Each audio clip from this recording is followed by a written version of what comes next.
Bonjour à tous, c'est Dragonette. Dragonette va bien. Dragonette tenait à remercier une de ses abonnées qui, je pense, savoir ce qu'elle a comme don. Elle doit être brésilienne. Anna? Oui, monsieur l'archange, tu sais ce que c'est? Oui, les cariocas.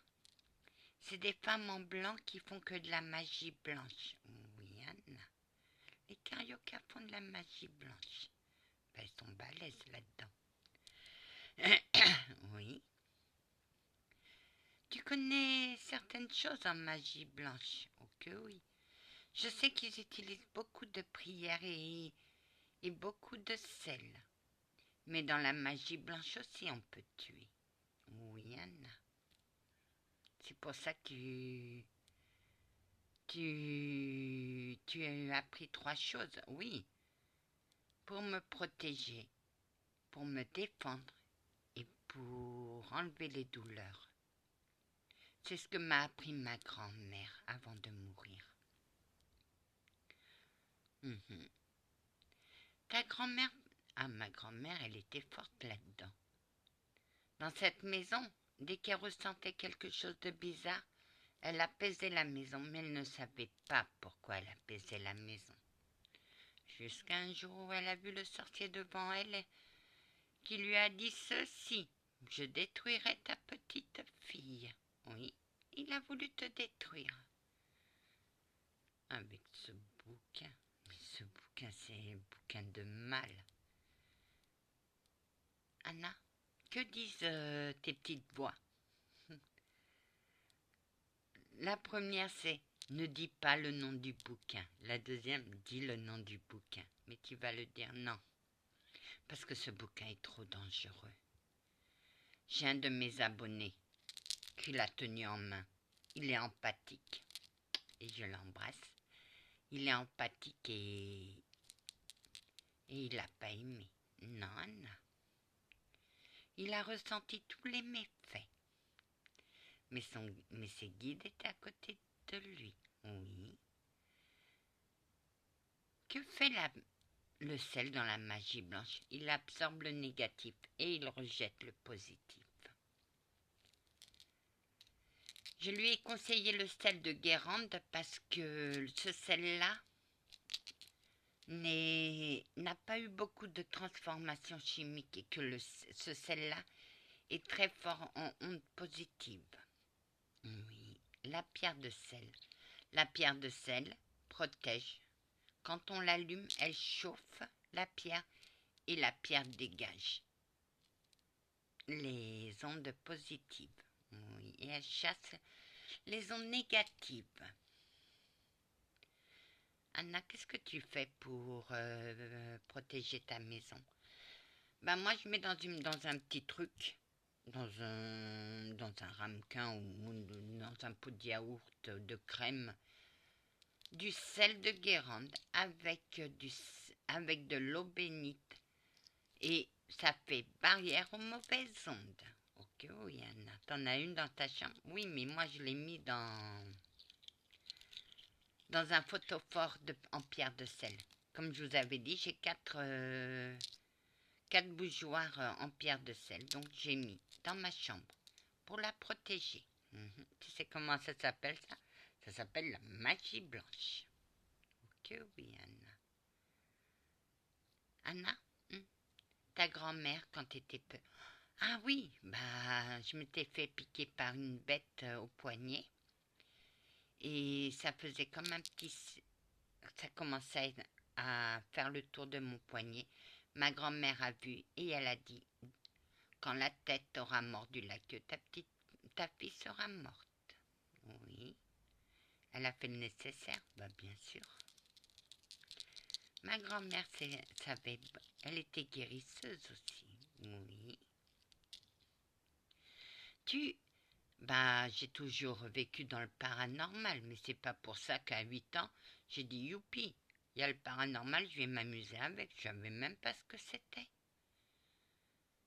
Qu'est-ce que tu aurais voulu être? Une petite fille comme tout le monde? une petite fille grandir avec ses chagrins, qui aurait appris la vie et non pas à se protéger, à combattre contre elle-même et contre les forces obscures qui l'entouraient. Oui.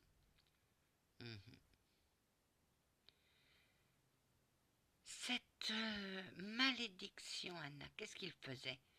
Dès que j'entrais dans la maison pour voir ma grand-mère ou pour voir ma tante, il avait ce livre en main et il disait: je vais te chercher des trucs pour te faire peur. Il m'envoyait plein d'images horribles. Il a pris l'apparence de mon guide pour m'atteindre et il m'a atteint. Moi, dès que je sortais de la maison, je ne voulais plus voir mon guide parce que pour moi, c'était synonyme d'attaque. Ma grand-mère était toujours avec moi, elle est restée auprès de mon guide. Et mon guide disait: je ne comprends pas. Avant, elle me parlait, maintenant, elle ne me parle plus, elle ose même plus venir vers moi. Et ta grand-mère, qu'est-ce qu'elle faisait? Ma grand-mère savait des prières, elle me faisait oublier. Et après, j'allais vers mon guide, comme si rien n'était. Mais dans la maison, je me planquais.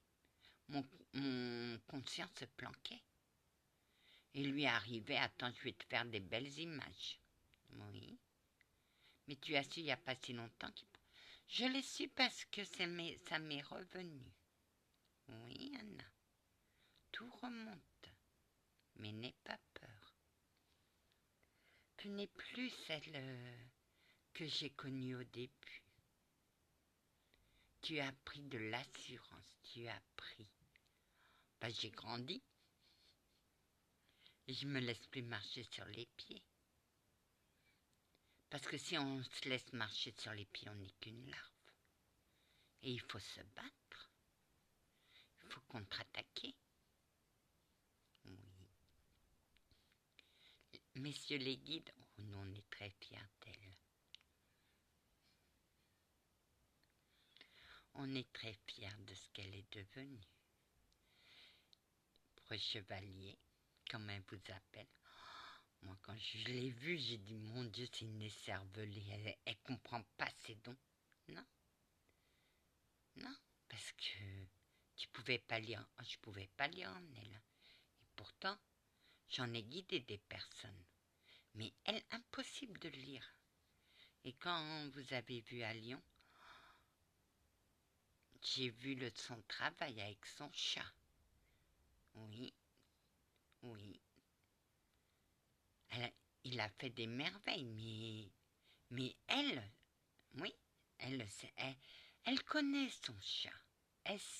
C'est elle qui l'a élevé. Oui, mais des fois, je le menaçais de le balancer par la fenêtre parce qu'à 5 heures du matin, il venait me réveiller. C'est tout. Je l'ai jamais balancé par la fenêtre, ce satané chat. Il est tombé, mais tout seul. Il n'avait pas besoin de moi pour tomber. Et après, j'allais le rechercher, il disait: mon bébé, il est tombé.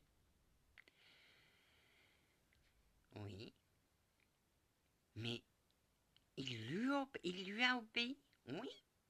Parce qu'il sait, il la connaît. Il sait comment elle est et qu'il ne faut pas jouer avec elle. C'est mon bébé. C'était mon bébé, mon chat. Mais je n'ai pas compris. Il n'y a que maintenant je comprends comment elle a joué pour que je redevienne calme. Oui. Son chat, c'était un calme de son vivant. Il était calme. Et elle savait qu'avec le calme de ce chat et son calme, elle allait vous guérir. Mais elle ne voulait pas de... Non, pour elle, c'est normal. Mais elle a fait plus que son travail, hein. Ça, je peux vous le dire. Comme ça, c'est vous qui avez vaincu tous vos ennemis. Ah que oui, dans la bataille, j'étais tout seul et j'ai vaincu tous mes ennemis. Vous êtes un chevalier arrogant, capitaine chevalier. Oui, mais je t'ai fait rire aussi dans cette maison. Sans vous, je ne serais pas. Je n'aurais pas réussi à sortir ces gamins de la cave. Je vous en remercie, chevalier. Merci à toi aussi. Quelle belle déclaration, Anna. Bah, dis donc, pour qu'elle déclare quelque chose, c'est dur. Que oui. Mais elle est têtue, Anna. Je suis têtue, bourrue et bornée comme le chevalier templier. Il n'y a pas que lui, Anna. Mon guide aussi. N'est-ce pas? On a des temps sur toi, ma douce, mon doux petit rayon de soleil. Ah, mais là, il s'accueille. On n'est plus en été, on est en hiver. je, je sais. Oui, je l'ai dit au début. Sinon, mes amis, faites attention quand vous allez faire du paranormal, quand vous allez enquêter dans des maisons hantées. Faites attention. Dès que vous entrez dans une maison, dites bonjour. Je ne viens pas vous embêter. Je ne viens pas vous chasser. Mais n'entrez pas en conflit avec eux, parce que vous ne les voyez pas. Eux vous voient, mais vous ne les voyez pas.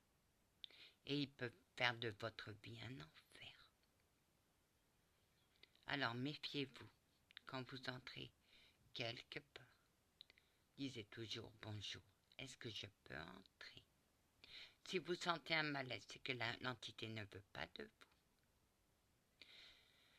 Ou il y a des entités qui se rapprochent et vous avez peur. Il suffit de leur dire, s'il vous plaît, éloignez-vous de moi. Un tout petit peu. J'ai peur. Et l'entité comprendra. Mais n'entrez pas comme ça, tête baisse et vas-y, on entre comme on entre dans un moulin, parce que mettez-vous à leur place un moment. Vous n'aimeriez pas qu'on fasse ça chez vous. Et eux, c'est pareil. Voilà les petits conseils. Que la paix du Christ soit toujours avec vous, ainsi que sa bénédiction. Amen.